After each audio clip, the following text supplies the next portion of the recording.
वहीं नासिक की बात कर लेते हैं, जहां पर नामी मल्टीनेशनल कंपनी टीसीएस की ब्रांच में जबरन धर्म परिवर्तन कराने के गंभीर आरोप लगे हैं। दरअसल आरोप के मुताबिक एचआर एग्जीक्यूटिव निदा खान ने मुस्लिम टीम लीडर के साथ मिलकर कई लोगों पर इस्लाम अपनाने के लिए दबाव बनाया। इतना ही नहीं, इस केस में मलेशिया के इमरान खान नाम के एक शख्स का नाम भी सामने आ रहा है। अब आरोपियों की गिरफ्तारी के बाद पुलिस विदेशी फंडिंग की भी जांच कर रही है।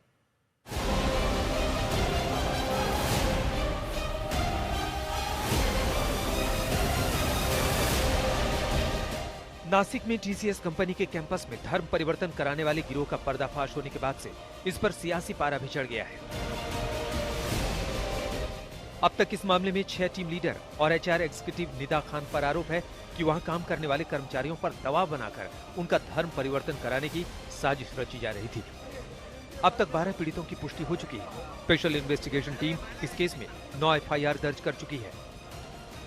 इस कंपनी के 9 कर्मचारियों पर गंभीर आरोप लगाए गए हैं। इस धर्म परिवर्तन मामले में पुलिस के हाथ कई व्हाट्सएप चैट भी लगी है, जिससे खुलासा हुआ है कि कंपनी के आड़ में कुछ कर्मचारियों का गिरोह अपना एजेंडा चला रहा था। फिलहाल पुलिस को मुख्य आरोपी निदा खान की तलाश है। नासिक का वो टीसीएस बीपीओ जहां पर युवक और युवतियों को टारगेट कर टीम लीडर और एचआर एग्जीक्यूटिव धर्म परिवर्तन करने की कोशिश कर रहे थे, उन्हें यौन उत्पीड़न कर रहे थे, उनका यौन उत्पीड़न कर रहे थे, उन्हें उनके धर्म के बारे में अनाप शराब कह रहे थे। उस मामले में अब कुछ और पीड़ित सामने आ गए हैं। 3 और पीड़ित युवतियां पुलिस के सामने आई हैं और उन्होंने ये बताया है कि यही टीम लीडर और एचआर प्रोफेशनल निदा खान उन्हें भी टारगेट कर रही थी, उन्हें भी टारगेट किया जा रहा था। उनके धर्म के बारे में भी अनाप शनाप कहा गया था, उनके धर्म को परिवर्तित करने की कोशिश की गई थी, उनका धर्म परिवर्तन करने की भी कोशिश की गई थी। आपको बता दें कि इससे पहले 8 एफआईआर युवतियों ने कराए हैं जो उस बीपीओ में काम करती थी और एक युवक ने एफआईआर कराया है। कुल 9 एफआईआर रजिस्टर्ड हैं। अब 3 और युवतियां सामने आई हैं जो उसी टीसीएस बीपीओ में नासिक में काम कर रही थी और पुलिस को उन्होंने अपनी आप बीती बताई है। आपको बता दें इस मामले में अभी तक एफआईआर दर्ज नहीं हुई है, पर जल्द ही इन तीनों की तरफ से भी एफआईआर दर्ज हो सकती है। अब तक जिन 9 पीड़ितों ने एफआईआर दर्ज कराई है, उनकी एफआईआर में बलात्कार, शादी का झांसा देकर यौन उत्पीड़न और हिंदू देवी देवताओं पर अश्लील टिप्पणी करने, नॉनवेज खाने और नमाज पढ़ने के लिए मजबूर करने जैसे गंभीर आरोप हैं। आरोप के मुताबिक आरोपी टीम लीडर कर्मचारियों पर इस्लामी रीति रिवाज अपनाने का दबाव डाल रहे थे। बीजेपी के साथ हिंदुवादी संगठनों ने नासिक में कंपनी के दफ्तर पर हल्ला बोलते हुए जमकर विरोध प्रदर्शन किया, तो विपक्ष इसे तुष्टीकरण की सियासत करार दे रहा है। महाराष्ट्र के सारे सरकारी और प्राइवेट ऑफिसेस में विशाखा समिति जो महिला यौन उत्पीड़न के मामले में होनी चाहिए, ये कानून है, पर अलग अलग लाइसेंसेस लेकर के महाराष्ट्र में आईटी सेक्टर बढ़ रहा है। इसका फायदा लेकर के टायर 2 सिटीज में हमारे पास एक मल्टीनेशनल तरीके की हम कंपनी है और हमारे पास अपना एचआर है। हम हमारे एचआर के द्वारा महिलाओं के और सभी के हकों का संरक्षण करते हैं, ऐसा ये लोग कहते हैं। पर बिल्कुल नासिक के प्रकरण में गैर जिम्मेदाराना तरीके से टीसीएस ने अपने एचआर को बिल्कुल भी एक प्रोफेशनल तरीका अपनाया नहीं गया। उस एचआर पर भी इस मामले में मामला पुलिस ने दर्ज कराया है और उसको भी सह आरोपी किया है।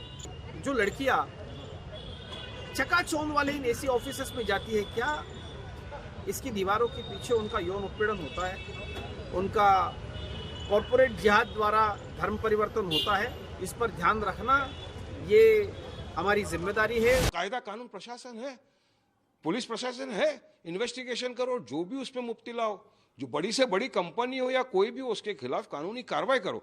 लेकिन इसकी आड़ में आप पूरे मुसलमान समाज को बदनाम करते हो, ये गलत है। अब आप ये लेके आए कॉर्पोरेट जिहाद। अरे जिहाद का मतलब भी आपको नहीं मालूम है। पहले आप लाए वोट जिहाद, लैंड जिहाद, थूक जिहाद, लव जिहाद, अब ये कॉर्पोरेट जिहाद।